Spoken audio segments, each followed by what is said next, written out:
Hey everybody, welcome back to the Highland Fox. This week, we have some exciting news. Red Bull's streak is over. Red Bull's streak of 15 straight wins is over. 308 days since they last lost to Russell in Brazil. And Max's streak of 10 wins is now over. So I also want to bring up that means Schumacher's podium, That's right. a perfect podium season, is also safe. Yeah, at So least for this season. I will admit I was wrong. I genuinely did not think Max would not finish on podium this entire season. Which is a little bit of a spoiler. We just said they didn't win. Max got 5th. Which is still amazing from like where he Oh, started. yeah. He had a terrible qualifying. Their car looked terrible. Their strategy was like meh. I don't know. They were just kind of, they weren't in this race at all. No. So the fact that he was able to get 5th just shows how good of a driver. Amazing. Because their car, I know he said it in qual. He was like, if we were doing a drifting race, I'm winning. And it's true. His car looked like a squirrel or a baby deer on ice. It was just all over the road. Perez looked squirrely. Yeah. Not a good track for them. No. But I think it really does show, hypothetically, we've talked a lot in our podcasts about, hey, what would the season look like without Red Bull? Well, we got it today. Red Bull was not a factor, and it was, I know we've said this last 2 races, but this was the best race of the season. With 4 laps left, there was 4 people within a second and a half of each other for the lead. And it was this excitement of like, there wasn't a lot of passing There really wasn't. in this track, but it was that excitement of, is he going to? Is he going to? And there weren't a lot of passing, but it was that anticipation of it. And it was so stressful. It was a really stressful race, but like it was so good because they were in the leader and the person in second was in DRS the entire race. There was a safety car, there was a virtual safety car, there was everything in this race. Yeah, And like it was we don't amazing. see too many crashes this season, and today we Saw a couple. yeah, we got it, but thankfully everyone was okay. Let's discuss who won. We haven't even said that, but We're burying the lead, Yeah. making it exciting. so I'll do that. So Sans, so happy for him. Oh my goodness, what a race! He is such a strategic driver. Big brain. And I know Ferrari had a great strategy, but Hold on, we gotta stop. You gotta say that again. okay, yeah, Ferrari had a great strategy. And other breaking news, hell just froze over. Like, Ferrari had a really good strategy today. Yes, yeah. It was Yes. Now Sans, big brain, because he got pole yesterday. He was Mm-hmm. just playing it smart all race.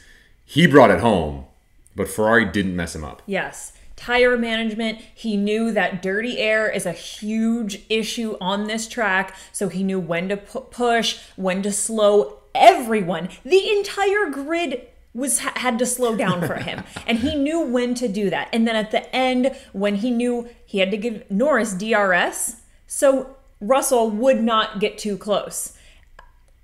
Sans had the perfect race. And this is what F1 is. This is strategy and talent and the car. And oh my gosh, I'm going to cry. I'm getting emotional. So yeah, it was beautiful. Basically, since we're all over the place, we're so excited. Basically what ended up happening was there was a safety car that kind of split it all up a little bit. Leclerc was in third, went on a separate strategy than Sans. That way he could basically sacrifice himself to back the pack up to give Sans some space, which he did brilliantly. Got us a little bit of bad luck in the pit stop because of traffic, not Ferrari. They were ready. And then it was Russell and Sans, and then a virtual safety car happened. Sans didn't pit. Russell and Hamilton did. So they had brand new tires, 16 seconds back with 12 laps to go, and they caught him. And it was insane because it was Carlos, 0.8 seconds back was Norris, and then with 4 laps to go, 0.8 seconds back was Russell, and 0.3 seconds back was Hamilton with 4 laps to go. And Leclerc basically ran gunner, protected as long as he could, and yeah, I mean, it was a Ferrari 1-2 for that nice chunk of the race, and that would have been really cool to see. But they were put on different tires from the get-go. They had different Mercedes had, both of them had two new sets of tires where Ferrari didn't. So we were like, oh no, like, is this going to happen? And then it did happen. We're like, oh, Russell has this one. Yeah, it's a Mercedes one too. Easy. Yeah, but I don't even know. Just fantastic driving. Because even the last lap, you really don't know who's going to win. And on the last lap, like you said, is they're giving Sainz slowed down to give Norris DRS, so Norris would have the ability to defend against the charging Mercedes. And because he was so frustrated, Russell missed millimeters, tapped a wall and crashed out on the final lap. The final lap. And I don't know if he would have been able to get around both of them the final lap. But he probably would have gotten around Norris. Probably would have gotten around Norris on that final lap. And so just that Norris and Sainz defending kind of together, that bromance there, coming in strong. And that back tire just nicked that wall, and then he just went straight forward. And I felt so bad for him. Russell was doing really good. Yeah, and he earned it. But you had one of those Leclerc mistakes, right? You just push too hard and you mess it up at the end. But no, I mean, just that top four was amazing. But it doesn't even go there. Again, like, I think Leclerc had a pretty good race as much as he could do. But then Liam Lawson. First points. Third race. And he did it the hardest track, which is Singapore. Did we even say what race this is? Oh my gosh, this is the Singapore Grand Prix. Singapore Grand Prix. It's, 93 degrees, 100% humidity, I guess that was at like 30-something Celsius. 100% humidity. It's just the air stays. It's just one of the hardest tracks in the calendar. And Liam Lawson in his third race scored in Singapore, which is incredible. After he knocked Verstappen out in Q2. I know. Oh, he deserves a seat. I know. I don't even want to get into the AlphaTauri of what ifs, because Yuki had a bad race. Yeah, he DNF'd right away. Did he do that last 2 weeks ago? Oh, gosh. I just put that together. Yep. Oh, my. Well, we didn't even talk about Stroll not even starting because he crashed so bad in qualifying. He was not healthy enough to start, and the car wasn't ready. Yeah. This race literally had Aston Martin had a terrible weekend, too. Yeah, because Alonso, he got a 5-second penalty. He got finished 15th. And then, spun out. Yeah, so Alonso did not have a good race. Stroll wasn't even there. Red Bull struggled. Yeah. The Haas's started out strong. As they do. And then they just fell down. Yeah. So, another guy I think deserves a shout out, Piastri. Yeah. He got a crap end of the deal in qual and then was able to drive his way up to the top. Yeah, he started 18th because he was behind Stroll when he crashed. So he was improving on his times, would have made it out of Q3. Yeah, almost came or Q1. Almost head on Stroll's tire. And then, so he got knocked out and then slowly made his way up from 18th to 7th? 6th? Something like that? 7th, because Gasly got 6th.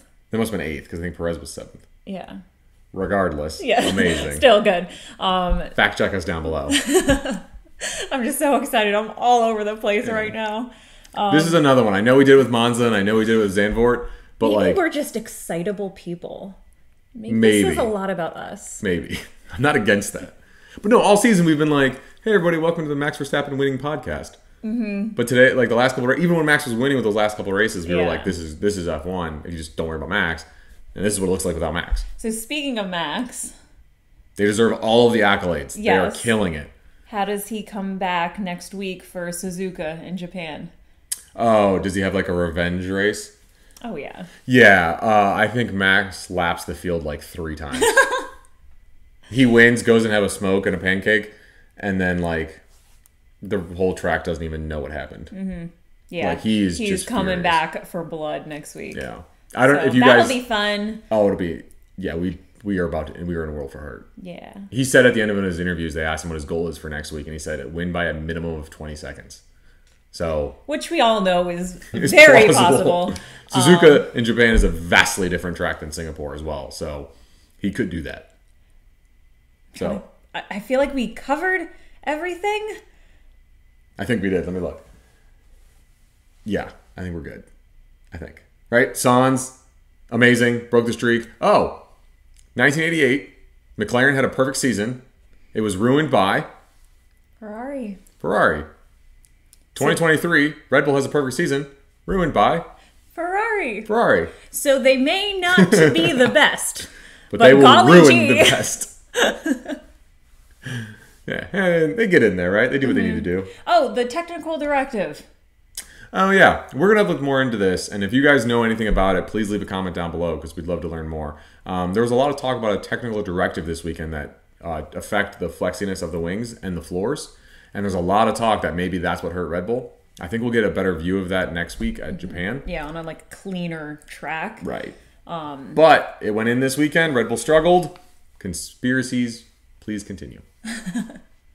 So yeah, we'll definitely see. I'm curious to see what the reports and interviews say all week long about that, but I don't know. I think they'll be fine. No, but I don't know. I also said Max was going to win every race, so what do I know? Right, they can't win every race, right? But yeah, I mean, Carlos, amazing big brain race, it's crazy strategy. Norris and him playing the 1-2 team game to hold off Hamilton and Russell, exciting race. Liam Lawson got his first points, deserves a seat wherever he can get one. Red Bull and Aston struggled. I think that's it. Yeah. All right. Lots so much. Go watch the highlights. And we'll see you guys next week for Japan.